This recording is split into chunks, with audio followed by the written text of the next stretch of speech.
Mercato du jour, aujourd'hui, c'est parti. On commence par l'Allemagne. D'hier au Bayern, c'est fait. Jeudi soir, le Bayern Munich a officialisé l'arrivée d'Eric Dier. Un peu plus tôt dans la journée, Thomas Tuchel avait confirmé la signature du défenseur international anglais en provenance de Tottenham. Il est à Munich, a-t-il indiqué aux journalistes. Nous essayons de le recruter, de finaliser le transfert et d'obtenir une alternative pour l'équipe en défense, a expliqué Tuchel. Notre avis, l'Anglais devra vite s'imposer s'il veut espérer jouer l'Euro. Le mercato bouge à l'OM. Dans son édition du jour, l'équipe fait un point complet sur le mercato de l'OM, en quête notamment d'un joueur polyvalent pouvant évoluer sur tout le côté gauche de la défense. Comme annoncé mercredi par les médias italiens, Josh Dwag, Hellas Vérone, est notamment pisté. Toutefois, aucune offre n'a encore été transmise. Côté départ, Iliman Ndiaye est notamment suivi par Everton. Mais il ne souhaite pas partir. Pour Azzedine Ounahi, qui intéresse Brentford, la formule « prêt avec option d'achat » n'est pas assez convaincante pour Marseille. Concernant Pape Gueye, il aurait refusé 2 offres de prolongation. Notre avis, le marché s'agite à l'OM. Il va encore se passer bien des choses d'ici à la fin janvier. L'option d'achat d'Onana révélée par Longoria. Prêté à l'OM par Besiktas, Jean Onana verra son option d'achat levée en juin s'il dispute 50% des minutes des matchs de l'OM sur la seconde partie de saison et si le club se qualifie en Ligue des Champions. L'info a été révélée par le président Pablo Longoria. Notre avis, le deal est clair pour Onana, qui va devoir remplir bien des conditions pour rester à Marseille. L'OM n'a pas reçu d'offre pour Vitinha. Par ailleurs, Pablo Longoria a été interrogé sur la situation de Vitinha, arrivé pour 32 millions d'euros il y a 1 an et qui ne s'est pas totalement imposé à la pointe de l'attaque marseillaise. Nous n'avons pas d'offre pour le joueur, maintenant, c'est au joueur de chercher des opportunités. On est content de son travail au quotidien, a fait savoir le président de l'OM. Notre avis, la phase retour de la saison 2023 à 24 pourrait être la dernière carte pour Vitinha. Et ne veut pas vendre Ounahi. On est Marseillais aujourd'hui, vous ne le trouvez pas? Allez, on continue. Arrivé en janvier dernier à l'OM, Azzedine Ounahi, convoqué avec le Maroc pour la CAN 2024, est-il déjà sur le marché des transferts comme le laissent entendre plusieurs médias? Jeudi, en conférence de presse, Pablo Longoria s'est montré ferme sur ce dossier. J'ai lu plusieurs rumeurs, mais ce n'est pas un joueur qui est à vendre ou pour lequel on cherche quelque chose, a-t-il indiqué. Notre avis, l'ancien Angevin peut mieux faire et l'OM veut encore lui laisser sa chance. Keane dans le viseur de Rennes. 2 ans et demi après son départ du PSG, Moise Keane va-t-il revenir en Ligue 1? Selon les informations de Ouest France, l'attaquant italien de la Juventus Turin est ciblé par le Stade Rennais. Cette piste serait jugée comme sérieuse. En parallèle, le club breton vise Vangelis Pavlidis, qui effectue une très grande première partie de saison avec l'AZ Alkmaar, 18 buts en 16 matchs en 2023 à 24. Notre avis, Moise Keane serait une très belle recrue pour les fans du Stade Rennais. Krunic va quitter Milan. Selon les informations de la presse transalpine, Rad Krunic est en passe de quitter l'AC Milan pour rejoindre Fenerbahçe. Transfert estimé aux alentours des 5 millions d'euros. Notre avis, l'histoire était finie depuis quelques mois entre Krunic et Milan. Matic d'accord avec l'OL? Alors qu'il souhaite quitter le Stade Rennais au plus vite, Nemanja Matic se serait mis d'accord avec l'OL selon RMC. Reste à trouver un accord entre les clubs.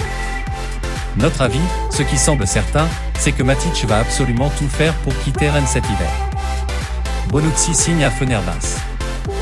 Leonardo Bonucci, 36 ans, champion d'Europe en 2021 avec la nationale, s'est engagé jusqu'à la fin de la saison avec Fenerbahçe. Arrivé mercredi soir à Istanbul, Leonardo Bonucci avait signé début septembre à l'Union Berlin, après avoir été poussé vers la sortie à la Juventus Turin, où il a passé 12 saisons entre 2010 et 2023. Notre avis, le club stambouliote ne prend pas un grand risque en l'engageant pour 6 mois. Danso trop cher pour Paris. Selon le média munichois TZ, Lens réclame environ 40 millions d'euros pour son international autrichien Kevin Danso. Beaucoup trop pour le PSG, qui aurait un budget de 20 millions d'euros pour recruter un défenseur dès cet hiver. Le Bayern Munich, également présent dans ce dossier, pourrait également se défiler. Notre avis, 40 millions pour Danso, Lens obtiendra difficilement gain de cause en janvier. Qui va devoir bouger pour Moscardo? Selon ESPN Brésil, le nouveau président des Corinthians a fixé un ultimatum au PSG. Soit le transfert de Gabriel Moscardo est bouclé d'ici ce vendredi 12 janvier, soit le deal négocié par l'ancien président pourrait être annulé. Le président a appelé personnellement la direction parisienne, est-il précisé. Mais selon les derniers échos du OL Sport, l'affaire devrait quand même bien se concrétiser en ce mois de janvier. Notre avis, le PSG hésiterait-il au vu de la récente blessure au pied gauche de Moscardo? Possible. Tout devrait toutefois se boucler. Milan pense à Buongiorno. À la recherche d'un défenseur central, l'AC Milan pisterait Alessandro Buongiorno selon Sky Italia. Mais le défenseur et capitaine du Torino, qui coûterait aux alentours de 30 millions d'euros, ne devrait pas partir avant l'été prochain. Notre avis, Buongiorno ne quittera pas le Taureau en plein cours de saison. Martial veut rester à United. Selon les informations de Sky Sport, Anthony Martial ne compte pas quitter Manchester United en ce mois de janvier. L'attaquant français compte rester, au moins, jusqu'à l'été prochain. Notre avis, Martial est en fin de contrat en juin. Il vise probablement un départ libre. La Juve pousse pour Samardzic. Si tout semblait bouclé avec le Napoli, Lazare Samardzic pourrait finalement rejoindre la Juventus Turin. Selon les informations de Goal Italy, le club piémontais s'est inséré avec force dans ce dossier.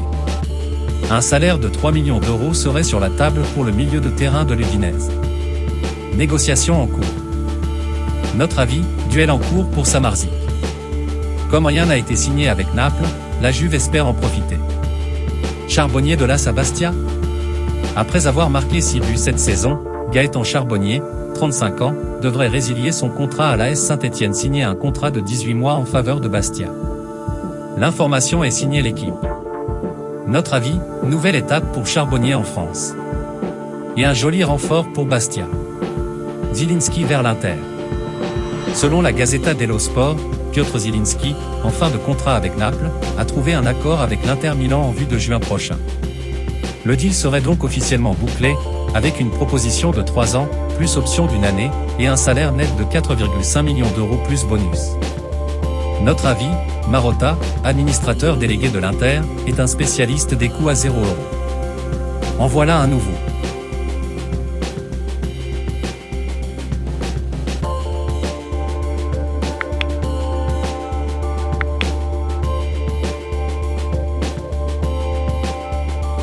Digne suivi par Al Hilal. Dans son édition du jour, l'équipe révèle que Lucas Digne est suivi par Al Hilal, club où évolue Neymar. Le club saoudien souhaiterait un prêt avec option d'achat pour le latéral gauche d'Aston Villa.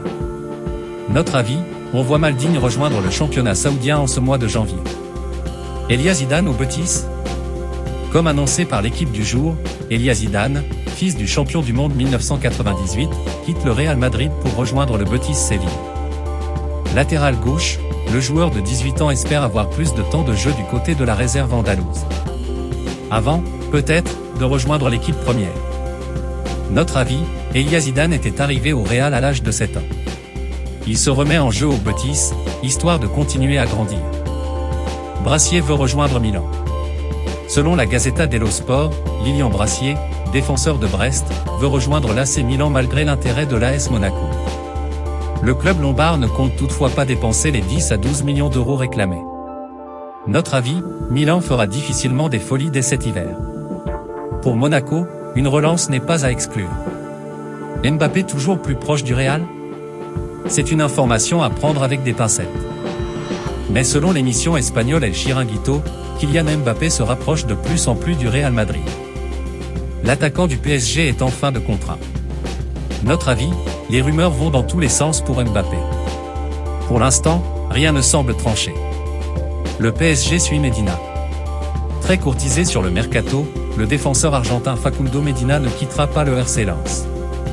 Si les deux clubs de Milan sont intéressés, sans oublier l'Atlético Madrid et le PSG, l'équipe assure qu'un départ n'est pas à prévoir en ce mois de janvier. Notre avis, au vu des clubs intéressés, un départ de Medina est probable.